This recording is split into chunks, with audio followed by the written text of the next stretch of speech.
तो अब हम पढ़ेंगे फर्स्ट फॉर्म्ड कंपोनेंट के बारे में। तो फर्स्ट फॉर्म्ड कंपोनेंट और सेलुलर कंपोनेंट हमने क्या देखा था, इरिथ्रोसाइट और रेड ब्लड सेल। ठीक है, तो अब हम आरबीसी के बारे में और रेड ब्लड सेल के बारे में पढ़ेंगे। ठीक है, तो आरबीसी क्या होता है, आरबीसी डिफरेंट ऑर्गेनिजम्स में प्रेजेंट रहते हैं रेड ब्लड सेल। ठीक है, तो हमारे मैमल्स में क्या होता है, हमारे मैमल्स में जो आरबीसी प्रेजेंट रहता है वो क्या होता है, वो सर्कुलर, या फिर आप इस शेप को बोल सकते हो सर्कुलर, या फिर बाई कनकेव। इस शेप को आप बोल सकते हो सर्कुलर और बाई कनकेव।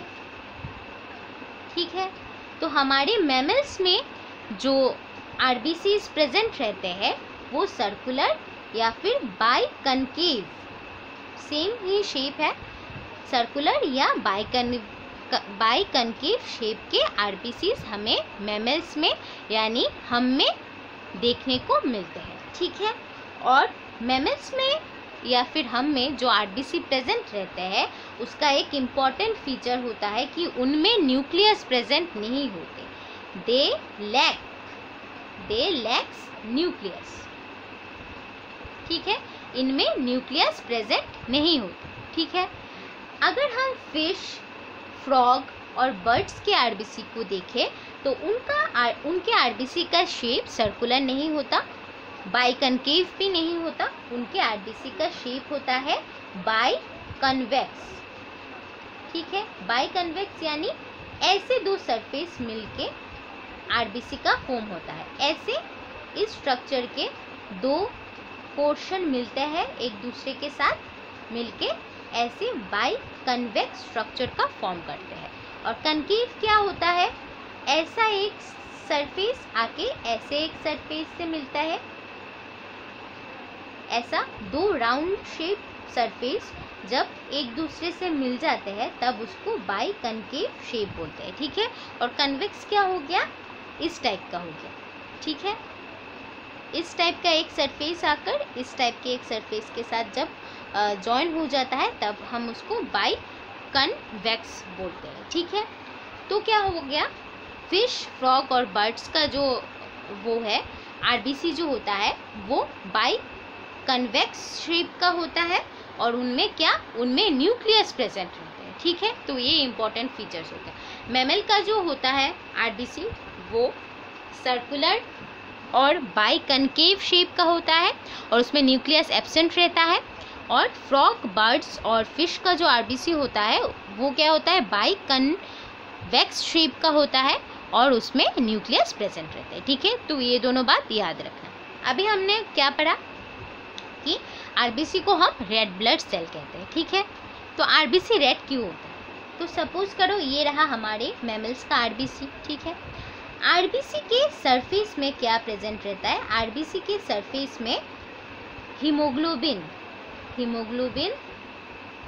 नाम का एक प्रोटीन प्रेजेंट रहता है।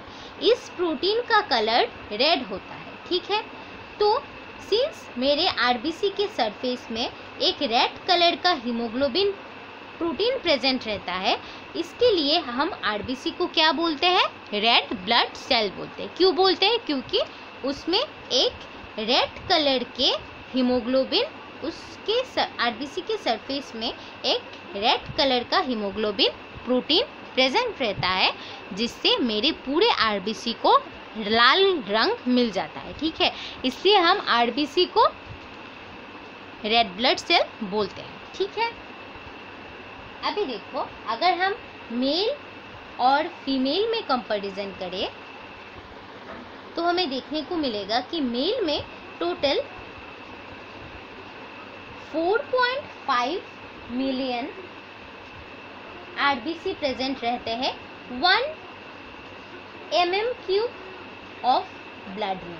ठीक है, 1 mm³ ब्लड या फिर 1 क्यूबिक मिलीमीटर ऑफ ब्लड में 4.5 मिलियंस ऑफ आरबीसी प्रेजेंट रहते हैं। किन में प्रेजेंट रहते हैं, मेल के केस में। ठीक है, और फीमेल्स में क्या प्रेजेंट रहता है, फीमेल के केस में 4.8 मिलियंस ऑफ आरबीसी प्रेजेंट रहते हैं 1 क्यूबिक mm में, और हम बोल सकते हैं इसको 1 mm क्यूब में, ठीक है। तो मेल में क्या रहता है, ज़्यादा आरबीसीज प्रेजेंट रहते हैं और फीमेल में कम आरबीसीज प्रेजेंट रहते हैं, ठीक है। अभी हम जो दूसरा हमें चीज़ देखने को, तो अब हम नेक्स्ट देखेंगे आरबीसी का फंक्शन क्या होता है, ठीक है। तो जैसे कि हमने पहले देखा है, आरबीसी के सरफेस में क्या रहता है, रेड कलर का एक प्रोटीन रहता है जिसको हम हीमोग्लोबिन कहते हैं, ठीक है। तो हीमोग्लोबिन क्या करता है, हीमोग्लोबिन का मेन फंक्शन होता है, वो क्या करता है, कार्बन डाइऑक्साइड और ऑक्सीजन इन दोनों गैसेस को बॉडी के एक पार्ट से दूसरे पार्ट में ट्रांसपोर्ट करता है, ठीक है। आरबीसी के ऊपर जो हीमोग्लोबिन रहता है, जो एक प्रोटीन है, ठीक है, वो क्या करता है, गैसेस को, जैसे कि ऑक्सीजन गैस और कार्बन डाइऑक्साइड गैस को बॉडी के एक पार्ट से दूसरे पार्ट में ट्रांसफ़र करता है, ठीक है।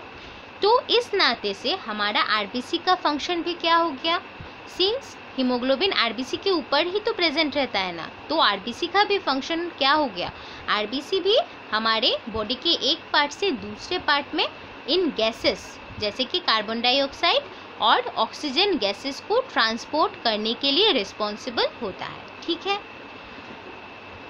हीमोग्लोबिन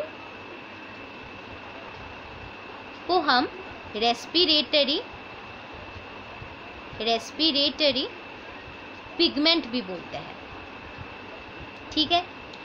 हीमोग्लोबिन प्रोटीन को हम रेस्पिरेटरी पिगमेंट भी बोलते हैं। क्यों बोलते हैं, पिगमेंट क्यों बोलते हैं हम इसको, क्योंकि इसमें कलर होता है।